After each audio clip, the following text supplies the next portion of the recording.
Hi friends. तो शुरू करते हैं 10 का डोज। आज का पहला क्वेश्चन, राज्य शब्द की परिभाषा किस अनुच्छेद में है? इसका सही जवाब होगा अनुच्छेद 12। अनुच्छेद 12 में राज्य शब्द की परिभाषा दी गई है। कानून, कानून शब्द की परिभाषा किस अनुच्छेद में है? जो अपना कानून है, लॉ शब्द की परिभाषा किस अनुच्छेद में है?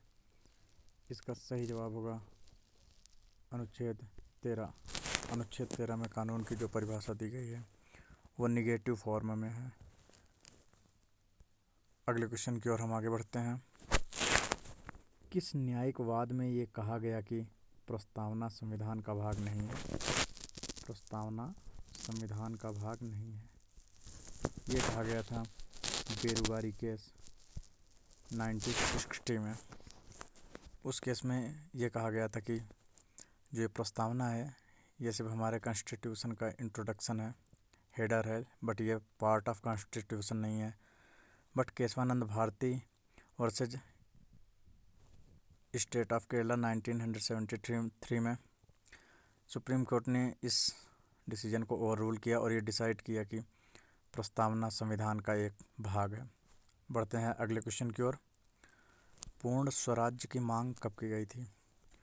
पूर्ण स्वराज्य की मांग 26 जनवरी 1930 को रावी नदी के किनारे कांग्रेस के लाहौर अधिवेशन में की गई थी। इसी कारण हमारे संविधान को 26 जनवरी 1950 को इन्फोर्स किया गया, जबकि 26 नवंबर 1949 को इसे स्वीकार कर लिया गया था। किस नदी के किनारे सर्वप्रथम पूर्ण स्वराज्य की मांग की गई है? जैसा कि अभी बताया, रावी नदी के किनारे पूर्ण स्वराज्य की मांग की गई थी। किस अनुच्छेद को लागू करने के लिए अलग से कानून की आवश्यकता होती है? हमारे संविधान में ऐसा आर्टिकल है जिसे लागू करने के लिए अलग से कानून की आवश्यकता होती है, वो है अनुच्छेद 17, छुआछूत का अंत। अनुच्छेद 17 को लागू करने के लिए हमें अलग से कानून बनाने की आवश्यकता हुई, जिसके फलस्वरूप उसका सही से पालन किया जा सके। किस वाद में ये कहा गया कि समानता संविधान के मूल ढांचे का भाग है? बेसिक डॉक्ट्राइन ऑफ कॉन्स्टिट्यूशन जो है उसमें इक्वलिटी को बेसिक डॉक्ट्राइन माना गया। ये कहा गया था इंदिरा साहनी केस में, Indira Sahni versus union of India case में सुप्रीम कोर्ट ने यह डिसीजन दिया कि समानता संविधान के मूल ढांचे का भाग है।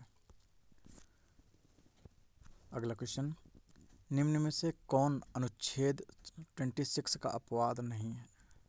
अनुच्छेद 26 धार्मिक स्वतंत्रता का अधिकार जो है वो 25 से 28 में आता है, उसी का अनुच्छेद 26 ये कहा जाता है कि इसके कुछ एक्सेप्शंस हैं। तो इन ऑप्शंस में कौन इसका एक्सेप्शन नहीं है? उसका सही जवाब होगा option D, any other article of part 3 fundamental rights से रिलेटेड है और यही इसका एक्सेप्शन नहीं है। जबकि ये चारों ऑप्शन जो हैं वो आर्टिकल 25 के एक्सेप्शन है। मतलब 25 में ये चारों एक्सेप्शन में एंट्री करते हैं, बट 26 में ओनली पार्ट डी को अगर छोड़ दिया जाए तो इसको छोड़ के ये तीनों पब्लिक ऑर्डर, मोरालिटी और हेल्थ, ये तीनों इसके एक्सेप्शन होते हैं। सबरीमाला केस मुख्यतः किन अनुच्छेदों के मध्य का वाद है? सबरीमाला केस जो है वो धार्मिक स्वतंत्रता को लेकर है। इसमें महिलाओं के विरोध स्वरूप एक कहानी हुई थी, जिसमें क्या कहते हैं, महिलाओं को मंदिर के अंदर प्रवेश वर्जित था। वो मुख्यतः आर्टिकल 25 और आर्टिकल 26 के मध्य का वाद है। सुप्रीम कोर्ट का भी फाइनल डिसीजन आना बाकी है, लेकिन आर्टिकल 25 और 26 के मध्य ये विवाद है कि आखिर में ये किसके कारण किसका हनन होगा।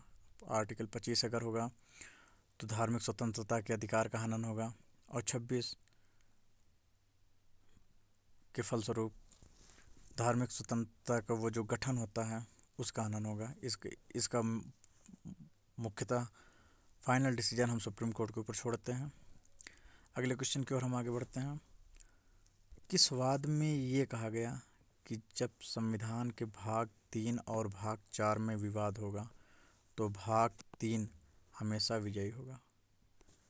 जब संविधान के भाग 3 और 4 में विवाद होगा तो भाग 3 हमेशा विजयी होगा। भाग 3 जैसा कि सभी जानते हैं ये जस्टिसिएबल है, ये फंडामेंटल राइट्स है। पार्ट 4 जो है वो नॉन जस्टिसिएबल है, ये डीपीएसपी है, डायरेक्टरेट ऑफ। डीपीएसपी जो है वो राज्य को निर्देश दिया गया कि वो अपने नागरिकों के लिए ऐसा कदम उठाए फ्यूचर में जब उसके पास संसाधन हो। लेकिन भाग 3 जो है वो नागरिकों के हित में पहले से लिखा हुआ है कि राज्य ये काम करेगी ही करेगी। इसका मुख्य डिसीजन आया था चंपाकम दोराई राजन केस जो 1951 में हुआ था। चंपाकम दोराई राजन केस 1951 में जो हुआ था, इसमें मुख्यतः विवाद था आर्टिकल 15 और आर्टिकल 46 में, जिसको लेकर सुप्रीम कोर्ट ने डिसीजन दिया कि अगर कभी पार्ट 3 और पार्ट 4 में अगर कभी बहस होती है तो हमेशा पार्ट 3 को प्रिवेल किया जाएगा। तो बढ़ते हैं आज के इम्पॉर्टेंट क्वेश्चन के लिए जो कि आप सभी के लिए है। अनुच्छेद 35A सभी लोग जानते होंगे, आर्टिकल 317 एंड आर्टिकल 35 है। अनुच्छेद 35A किस संविधान संशोधन के तहत जोड़ा गया है। एक बार फिर से क्वेश्चन, अनुच्छेद 35A किस संविधान संशोधन के तहत जोड़ा गया है। आप अपना जवाब कमेंट बॉक्स में ज़रूर लिखें, और लास्ट में please like, share, comment and don't forget subscribe. Have a good night, sweet dreams.